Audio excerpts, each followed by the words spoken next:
pemerintah memang sudah menetapkan aturan di mana dilakukan pembatasan mudik. Namun ternyata di beberapa tempat, meskipun telah dilakukan pembatasan mudik, mobilitas masyarakat, mobilitas manusia tetap tidak bisa dijaga sepenuhnya.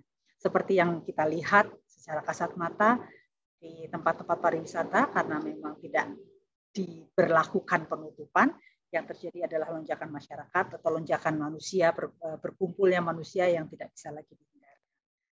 Kita tahu bersama Bapak Ibu sekalian bahwa beberapa negara yang sudah divaksin, bahkan ada yang sudah 70% ya divaksin, itu pemberitaan itu bahkan karena mereka terlalu longgar, dianggap sudah divaksin, tidak menjaga lagi atau tidak ada lagi protokol kesehatan, kita lihat juga hampir gagal.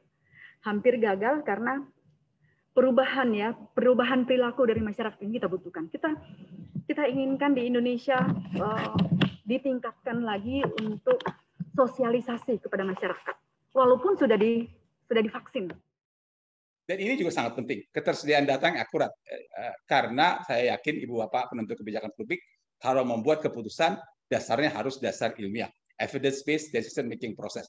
Kalau datanya nggak akurat, keputusannya bisa tidak tepat. Dan yang terakhir, jadi usul saya dari dulu, kalau kita bikin program kesehatan, sebenarnya program apapun juga, tidak boleh program itu dilakukan untuk masyarakat. Program itu harus dilakukan bersama masyarakat. Nah, jadi sehingga kalau besar kasusnya itu dianggap itu aib bagi daerah, dan kemudian membuat mereka tidak bisa merelaksasi gerak ekonomi, kan gitu kan? Padahal sekarang ini kan terus bertempur dua ini gitu ya, ekonomi kesehatan ini bertempur gitu ya, kalau kita ngomong dengan tanda petik gitu ya. Jadi artinya selalu diminta ada keseimbangan antara ekonomi dengan kesehatan ya, padahal ekonomi itu sebetulnya dampak dari kesehatan. Kalau kesehatannya bagus, ekonominya bergerak sendiri sebetulnya. Untuk jangka panjang biasanya menurut saya jadi peraturan pemerintah seharusnya konsisten dan tidak berubah-ubah ya. Mungkin bagi kami yang klinisi dan akademisi kadang-kadang misalnya bulan Februari muncul peraturan seperti ini, ketika kita sampaikan ke masyarakat tiba-tiba bulan berikutnya lagi berubah ya. Apalagi biasanya kami mengajar dan sebagainya berhubungan dengan orang banyak sebagai mengedukasi pasien, mengedukasi anak didik. Jadi kadang-kadang kami bingung ya melihat peraturan yang mungkin tidak konsisten seperti itu.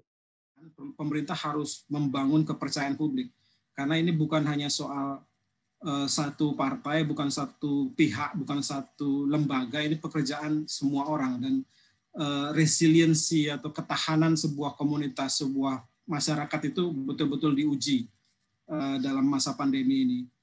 Ketahanan kita sebagai bangsa, ketahanan kita sebagai negara itu akan menunjukkan, akan menjadi modal apakah kita bisa lolos atau tidak dari pandemi ini.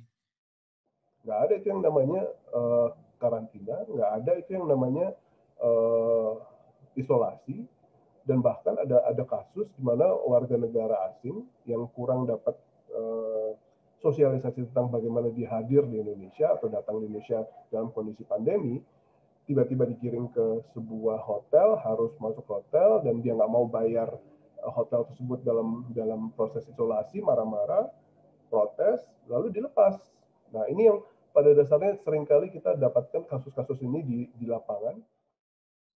Tidakkah kita mengidap penyakit takut gagal? Karena itu menyembunyikan kegagalan. Dan karena menyembunyikan kegagalan, maka diam-diam bersemayam itu pandemi. Bersemayam itu corona.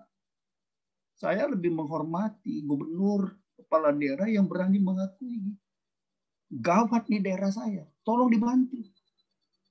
Daripada kepala daerah yang mengatakan, hebat daerah saya, hijau. Tidakkah yang hilang itu kejujuran?